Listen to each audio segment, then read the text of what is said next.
৭ বছর পর ভারতে পা রাখতে যাচ্ছেন চীনের প্রেসিডেন্ট। সর্বশেষ ২০১৯ সালে নয়াদিল্লি সফর করেছিলেন তিনি। সেবারও ব্রিক্স সম্মেলনে যোগ দিতেই ভারতে গিয়েছিলেন শি।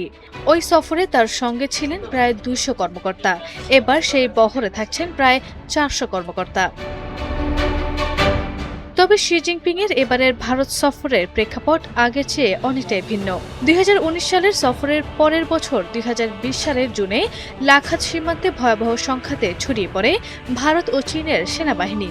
ওই সংঘাতের পর দুই দেশের সম্পর্কে তৈরি হয় তীব্র উত্তেজনা। সীমান্ত বিরোধের পাশাপাশি দ্বিপাক্ষিক সম্পর্কের অন্যান্য ক্ষেত্রেও এর প্রভাব পড়ে। এরপর দীর্ঘ কয়েক বছর ভারত চীন সম্পর্ক ছিল টানাপোড়েন। তবে সাম্প্রতিক সময়ে সেই সম্পর্কে কিছুটা বরফ গলতে শুরু করেছে। গত বছর ভারতের প্রধানমন্ত্রী নরেন্দ্র মোদী বেইজিং সফর করেন।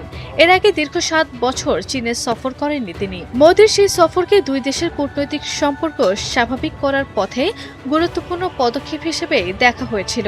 এবারে চীনা প্রেসিডেন্টের ভারত সফর দুই দেশের সম্পর্ককে আরও এক ধাপ এগিয়ে নেবে বলে মনে করছেন সংশ্লিষ্টরা। এদিকে শি জিনপিং এর আসন্ন ভারত সফরকে ঘিরে নতুন করে আলোচনা শুরু হয়েছে। বিশেষ করে দীর্ঘদিনের সীমান্ত বিরোধ ও আঞ্চলিক নিরাপত্তার বিভিন্ন ইস্যুতে দুই নেতার মধ্যে আলোচনা হতে পারে বলে ধারণা করা হচ্ছে।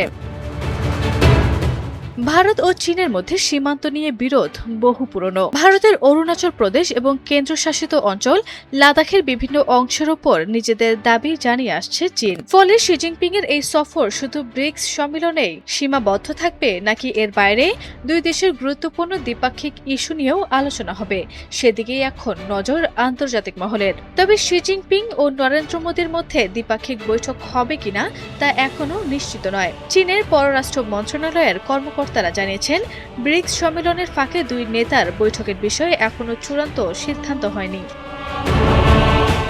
চীনা কর্মকর্তাদের ভাষ্য, ব্রিক্স জোটকে অত্যন্ত গুরুত্ব দেয় বেইজিং। ভারত চলতি বছর সফলভাবে সম্মেলন আয়োজন করেছে এবং এই উদ্যোগের প্রতি চীনের পূর্ণ সমর্থন রয়েছে।